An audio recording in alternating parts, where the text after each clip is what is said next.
可凉。世间哀愁，无知无休，离散却别我泪已从头。我愿上苍在我之后，让天下骨肉相守。我心向往日芬芳，爱恨如土风的安详。我心向往烛火之光，美人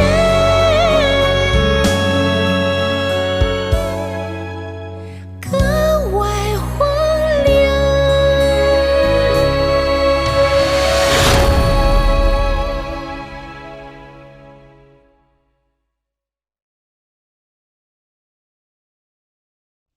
方才都急死我了，我没想到他把我带到你这儿来了。是我疏忽，差点就给姐姐惹来了祸端。你真的做了泥符节，太危险了。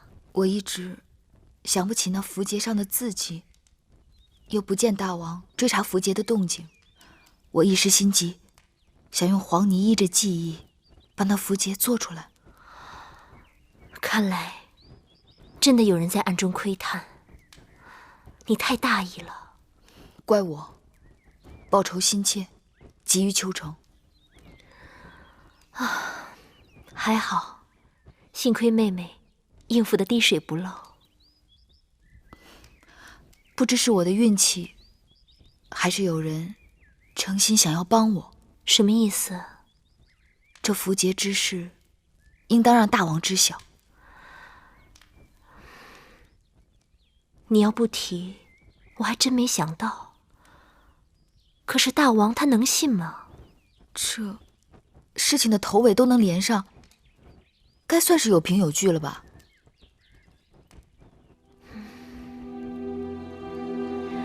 要不你去与大王说吧，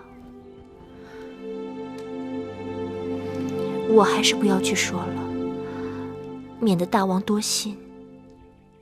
好。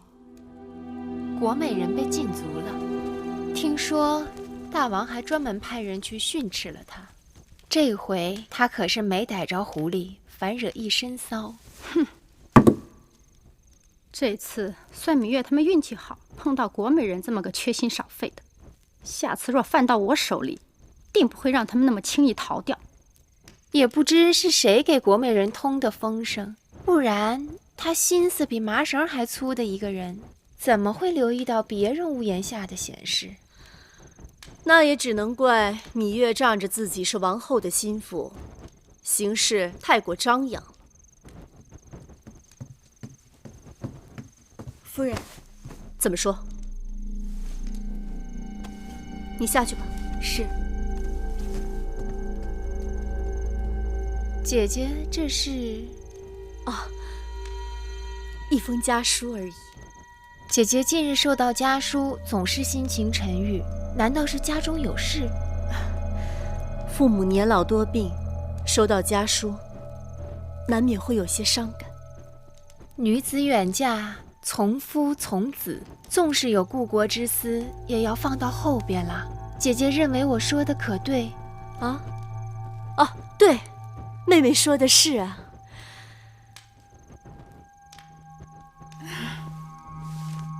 天色不早了，妹妹先回去了，你们也早些歇息。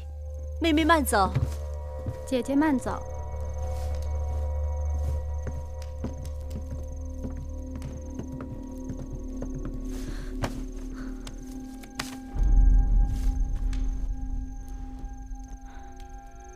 姐姐，信上说些什么？他说他会尽快将这符节归还于我，即使有什么差池，他也早有万全之策。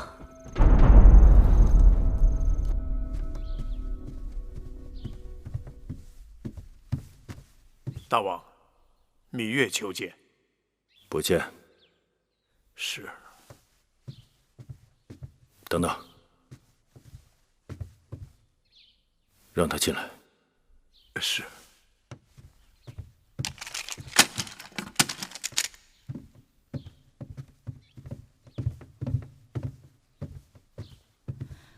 拜见大王。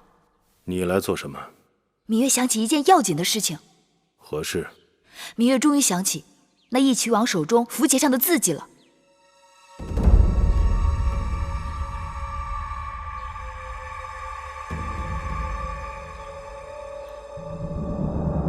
大王不想知道那是个什么字吗？何字？芈月用了些方法，终于想起，那是个魏国的魏字。大王，此事重大，该立即寻根究底，找出那背后作怪之人。芈月，这些天你已把后宫搅得天翻地覆，寡人睁一只眼闭一只眼由你去了，你却不识时务，不知进退，一味胡闹。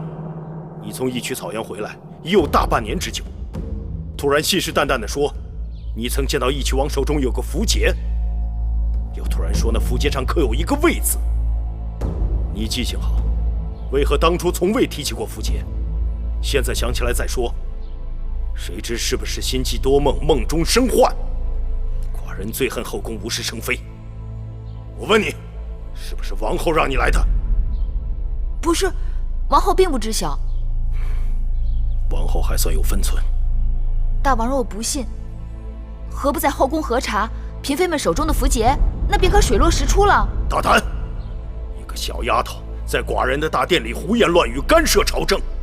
母亲，在，还不给寡人把她撵出去？是。芈月，走，出去！快走了，快走，快走。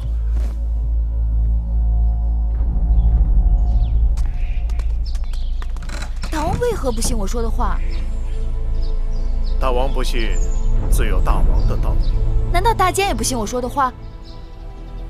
老奴信不信，并不重要。那你昨日为何要帮我？老奴何曾帮过你呀？大监，回去吧。小时老奴听人讲，说这天会塌下来，吓得老奴是日日都在望着天。直到今日，老奴才知道这天塌不下来。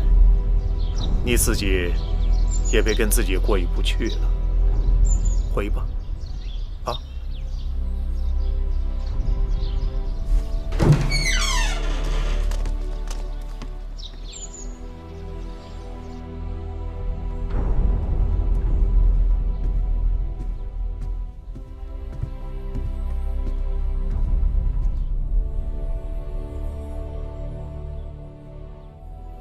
大王，那小丫头脾气太倔强了。大王放心，在宫里多打磨几年就好了。寡人怕她不知进退，闯出祸来。以后你要多盯着点。是。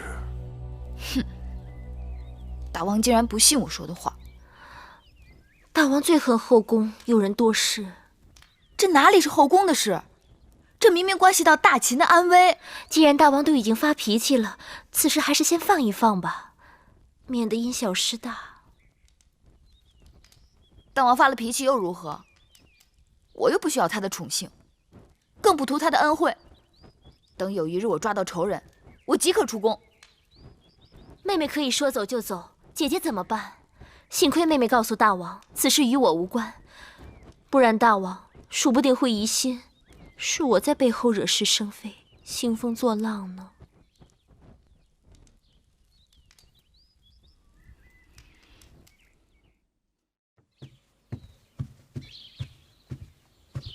大王，王后来了。哼，难道王后跟那个小丫头一样，不知深浅？让她进来。是。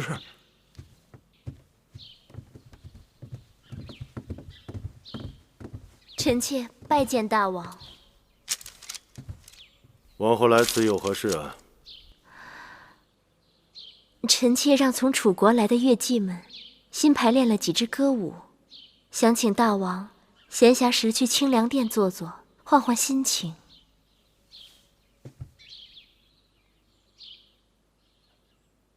好，寡人今晚有空，晚上后去吧。是。这几日，那芈月在做什么？芈月这几日忙得很。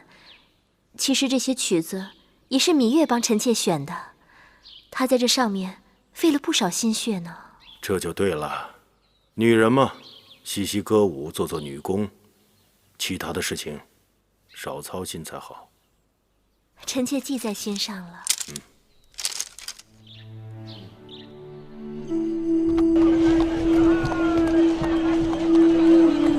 大人，魏国国君派使臣给大良造送来2马车珠宝细软，还有10个魏国美女。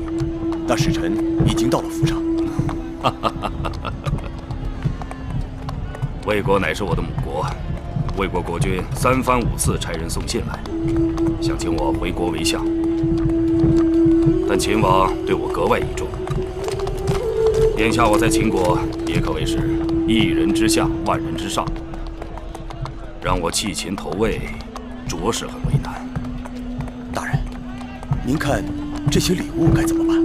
这礼物嘛，当然也不好再退回去了。但凡有能报答魏国国君的事情，我还是会做的。是。魏王仁厚，待我恩荣并济。秦魏联姻之事终究未成，魏夫人也未能扶正，在下一直于心不安。哈，公孙先生不必自责，谋事在人，成事在天。魏王知道先生已经尽力了。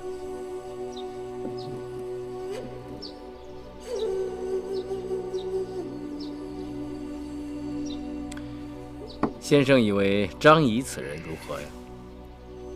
张仪，小人也，贪财如命。此人在楚国之时，便因偷盗之罪，遭朝阳暴打。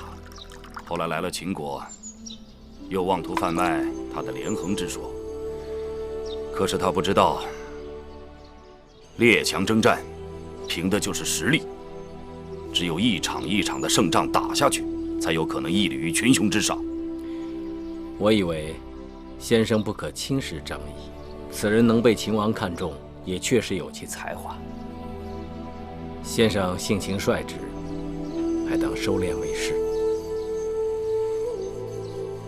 秦王淫肆为人，不似孝恭厚道，先生乃堂堂君子，当防小人世间呐。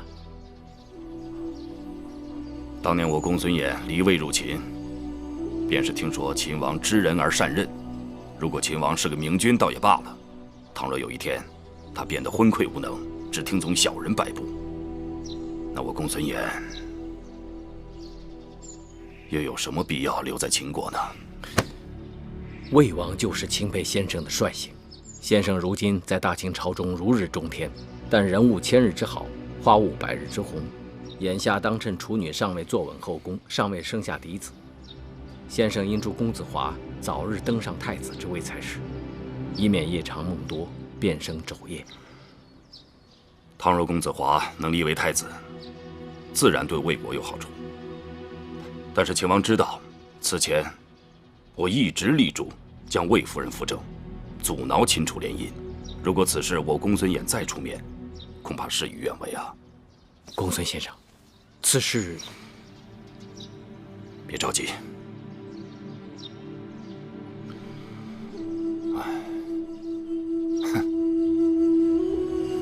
那儿不还有一个贪财如命的张仪吗？张仪此人一向做事都是谁给的钱多，就给谁出力。我看不如这样，让魏夫人去找张仪，由他提议立嬴华为太子，我来复议。如此一来，不就水到渠成了吗？先生高明。姐姐，自从上次芈月被大王训斥之后，如今再也没有人敢提那符节了。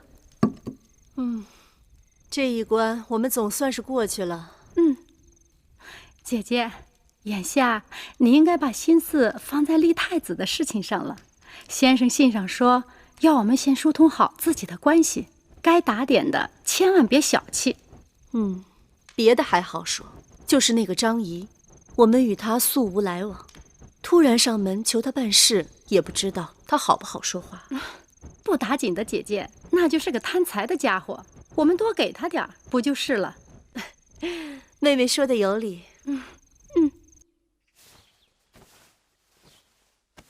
这件怎么样？奴婢看王后穿这件红色的最好看。这件红色的是好看，但要是我说，这件杏黄色的更好看。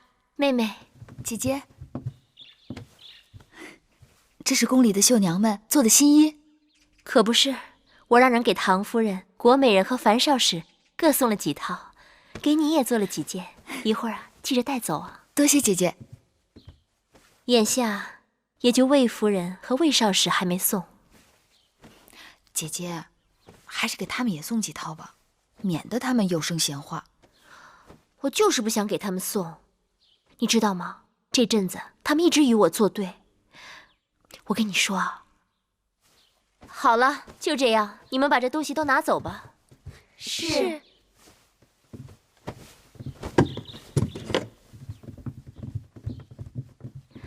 妹妹，怎么了，姐姐？朝中有人开始议论立太子之事了。一些人向那些擅长游说的客卿行贿，游说大王和朝中重臣要立公子华为太子。他们都是些什么人？那些游说之士，凭着3寸不烂之舌，游走列国，呼风唤雨，搅起风云无限。因此，让公子华当上太子，也不是不可能。据说这些钱都出自魏夫人之手。姐姐还知道什么？听说魏夫人下重礼的人中，有那个最会游说的客卿，叫张仪的。怎么会是他？你当日被一群人抓走，大王就是派他去游说一曲的，用600车粮食把你换回来的。他的口舌功夫也由此在朝中有了名声。张仪对我有恩。是啊，我知道妹妹与张仪的交情，所以想求妹妹出马，让张仪千万不要帮错了人。此事重大，我不知道张仪肯不肯帮忙。人人都知道那张仪爱财如命，不就是送钱吗？魏夫人送多少，我们送多少，不会亏待她。君子爱财，取之有道。张仪这个人看似无德无行，但实际上却是胸有丘壑，极为自负。他如果爱财，以他的能力，他只会自取，绝不会为钱财所驱使。如果单纯只是以钱财贿赂他，只怕会得罪了他，适得其反。那怎么办？姐姐别着急，既然这个人难以为钱财所驱使，那魏夫人的钱财也未必能打动得了他。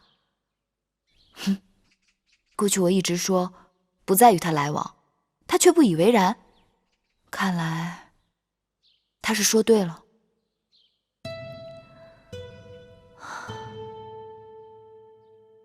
变化无穷，各有所归，或阴或阳，或柔或刚，或开或闭，或持或张。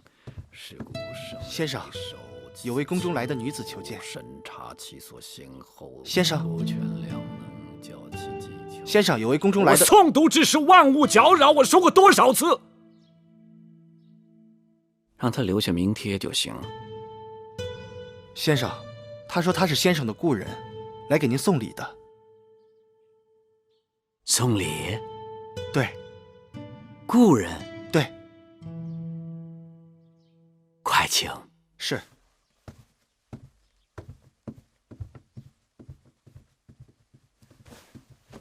哎哈哈哈！芈月，多日未见。张子。啊。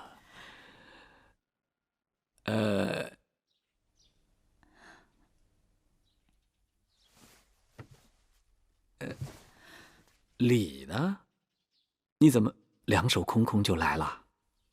啊，这是一袋晒干了的木樨花，蒸饭烹茶的时候放一点进去，倍增香气。这一袋是茱萸子，随身佩戴，驱邪去恶。倍增香气啊，驱邪去恶啊，就这2样东西你就把我打发了？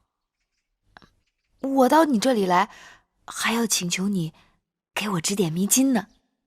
你这哪是送礼，你这分明是讨债来了。我还未张口，你怎知道我要说些什么？来，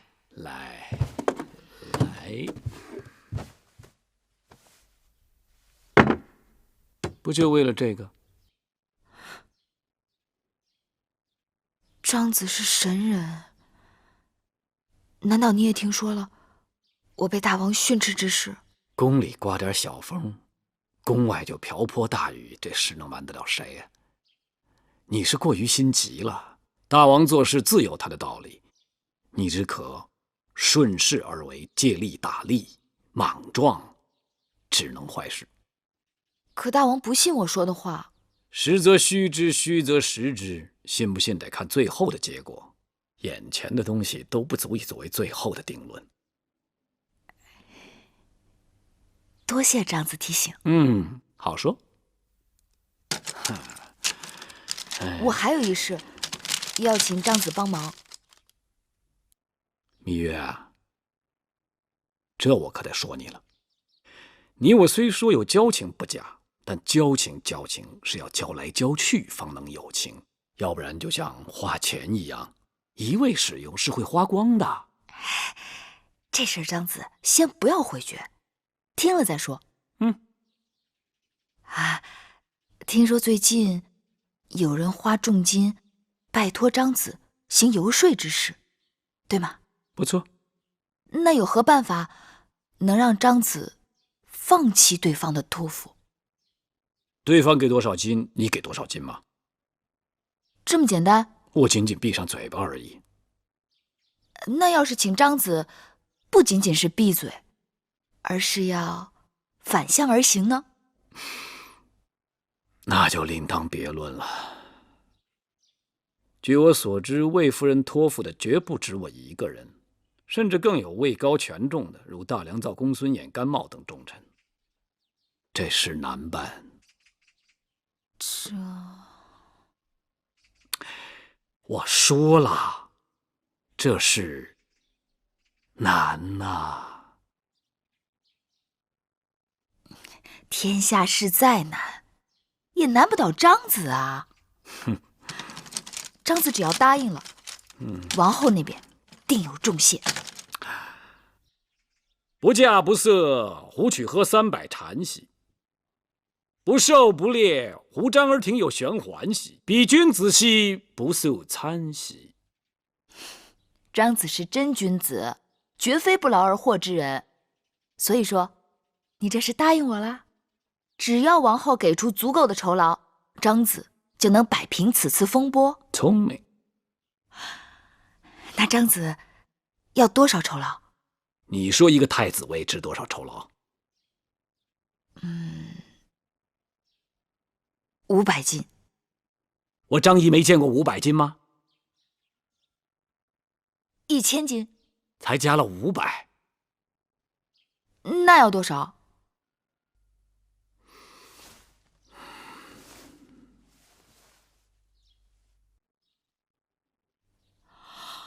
？5000金。你这口也张得太大了吧？芈月，你糊涂啊！我若不向王后要足了重金，她怎会相信我张仪有如此非凡之能力？她又怎会知道你芈月出力游说之不易？我若不向她要足了重金，她如何能体会我倒汤复火，历尽千难万险？她怎会对我心存感激呢？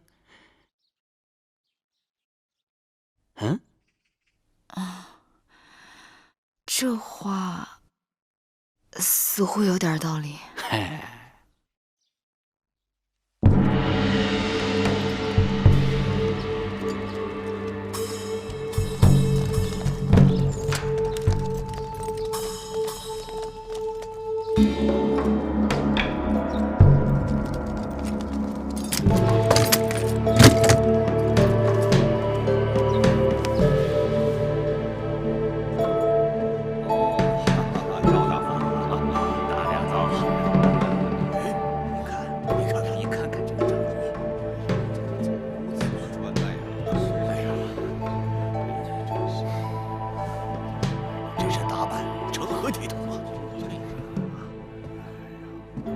仪，大良造，今日大朝，你为何如此打扮？如此打扮，有何不妥吗？周礼四府早有规制，诸侯与其臣，皮变以示硕。朝服以日视朝，身为大秦臣子，应知冠变朝服本为百官进谏、主君议政之服饰。你看看你今天什么样子？头无冠变，蓬头散发。你眼里还有大王吗？原来大良造眼中只有衣冠，没有人品。如果穿戴冠变朝服就能面君议政，那这大殿上保不准就会混进一些徒有其表、衣冠楚楚之禽兽。再者说，尊不尊君王，不在嘴上，更不在脑袋上，而是在心里。纯属无稽之谈。张仪，你这个家伙，行为放浪，言语轻狂，你以为自己是什么人？我张仪自然就是张仪，但不知在大良造眼中，我张仪是什么人呢？大王到！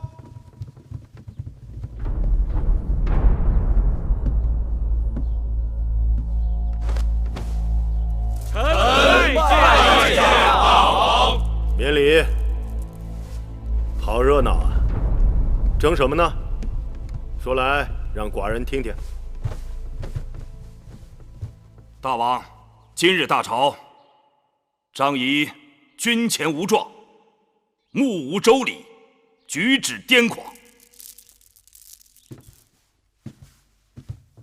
大王明鉴，张仪并非癫狂，只是头痛而已。哦，张子怎么会头痛？张仪脑袋太重，戴不得冠变，戴了就会头痛。这是何道理？因为装东西太多，所以张仪的脑袋太重。此话当真？微臣绝不敢在大王面前打诳语。张仪的脑袋里装的都是有益于大秦江山社稷的筹谋。大王，张仪完全是一派胡言。张子，你可不能光卖弄口舌，寡人要的是真格。既然你说你的脑袋比别人的重，寡人信你一次，但你要把你的筹谋一一拿出来，给寡人看看。一诺无辞。好，望张子言而有信，绝不反悔。从今日起，寡人就赐你免官上朝。但你也要记住，寡人要的是你脑袋里的东西，并不是你脑袋外面的东西。谢大王。大王，大良造，这官变之争，本是小事一桩，你这般计较，何苦呢？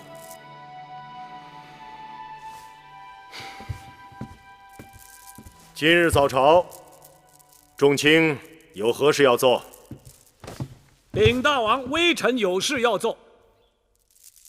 这几日想必大王早有耳闻，朝廷上下飞短流长，众人关注大秦社稷天下，纷纷议论大王应该适时立下太子。张子的话有理，立嗣乃国之根本。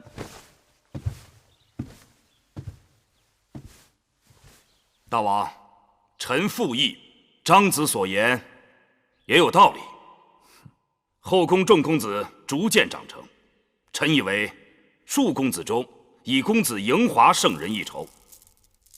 而且公子华是大王长子，才思敏捷，厚德载物，又有军功在身，再加上在大王的调教之下，百经历练，足以令众人心服口服。哼，众爱卿对此有何看法？大王，臣以为大良造之言切中要害。公子华文韬武略，的确不二人选。论人品才华，公子华出类拔萃。臣附议，臣附议，臣附议，臣附议，臣附议。这么说，你们都是众口一词了？非也，非也，并非众口一词。微臣方才没把话说完。那些劝大王早早立太子之说，纯属信口开河，胡扯八道。张仪，你为何出尔反尔？大王明鉴，微臣方才话没说完就被他们抢去了。在下的意思是，眼下大秦开疆拓土正值用人之际，过早立储，容易让公子们滋生懈怠之心，不肯再立军功。再者，大王正值春秋鼎盛，王后还未生嫡子，等王后生了嫡子，再议不迟嘛。大王，臣赞同张子之言。过早立储，若将来王后生下嫡子，则二子之间何以相处？先王后也无子嗣，有无嫡子，全赖天意。就算王后没有嫡子，也有更充分的时间让大王将诸位年长之公子多做比较。那些朝廷上下鼓噪早立太子之人，说轻了是别有用心，说重了是诅咒大王。望大王千万不要被他们蛊惑。张仪，你这个无耻小人！臣以为，张子之言虽然激烈，但的确有可取之处。既然立储为国之根本，大王还要严谨考量，给诸公子更多历练机会，慎重而行。大王，立嗣之事事关江山社稷，臣以为宜早不宜迟。大王，立太子又不是赶集卖货，没有早晚，只有时机好坏而已。张仪，你巧舌如簧，颠倒黑白。大良造，你貌似攻心，口是心非。你，我怎么？好了好了，不要再争了。你们都是寡人的肱骨之臣。大良造用心良苦，张子也是担心竭虑。若此事变为你们的意气之争，反而伤了众卿间的和气。寡人心里有数，立嗣之事就不要再提了。大王贤明。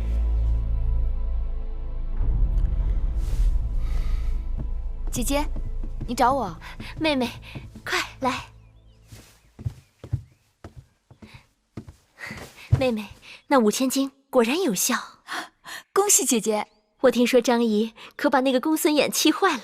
公孙衍下朝后对他的手下说，在秦国有他没张仪，有张仪便没有他。公孙衍恨死了张仪又有何用？那是大王做的决断。珍珠，王后有何吩咐？你去前面找木坚，就问大王今日会去哪里。让木坚转告大王，就说我亲手做了楚国的菜肴，想让大王来品尝。是。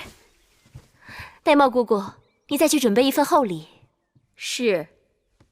妹妹，你代我再谢谢张仪。是。妹妹，其实这一切都是妹妹的功劳。你别往会院去了，以后跟我住一块儿吧。姐姐的好意，我本不应该拒绝，但姐姐知道我有一个幼弟同住，实在不方便住进来。有什么关系？让他也过来一起住好了。听人说，男孩子阳气重，容易让女人怀上儿子。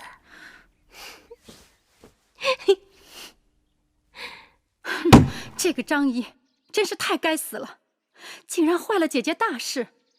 是我小看了他，他竟敢拿着姐姐的会金，还反过来咬姐姐。他既然敢这么做，就说明他有恃无恐。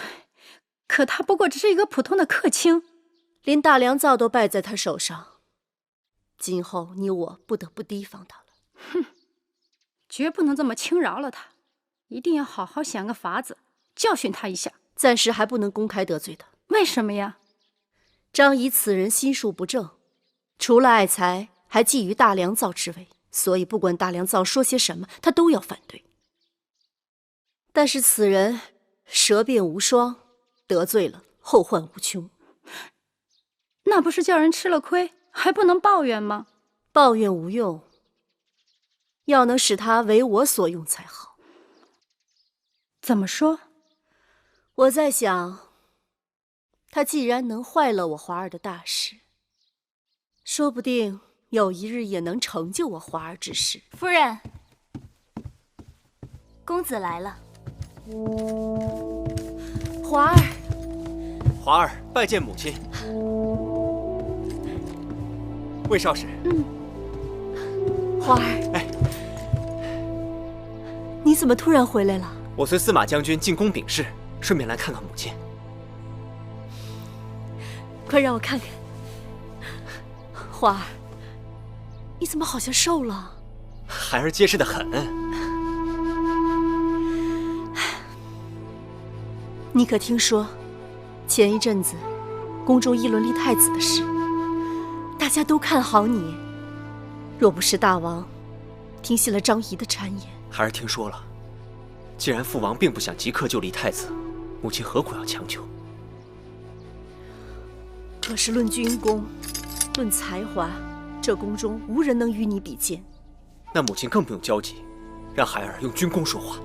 姐姐，公子说的有些道理。有一日，公子若拿下总统领左庶长，以此之名统兵打仗，而大王其余诸子不安兵事，姐姐你说，大王会考虑立谁为嗣？可是，一拖再拖，万一王后生下嫡子，皇口小儿，怎能与国家栋梁相比？来，华儿，跟母亲好好说说话。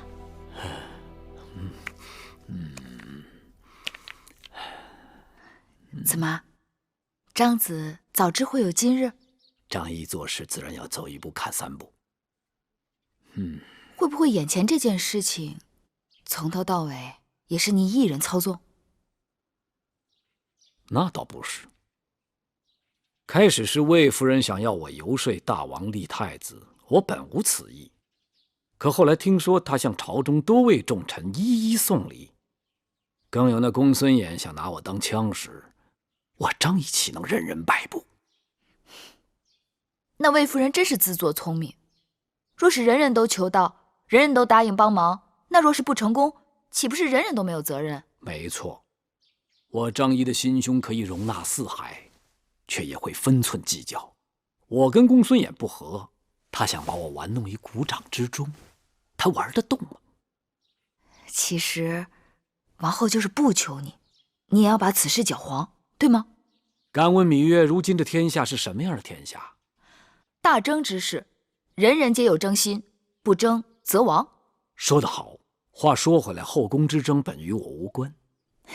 张子是侧室，要的是立足朝堂，纵横列国。不错，但后宫之事如果剑指前朝，我就不能再袖手旁观了。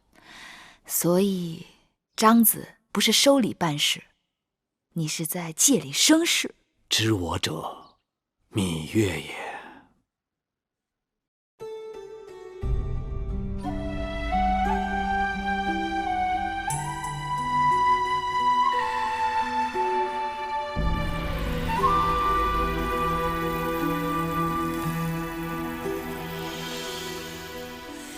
繁星如许，明月如初，前尘往事从何起数？心有情丝万千束，却生得一缕孤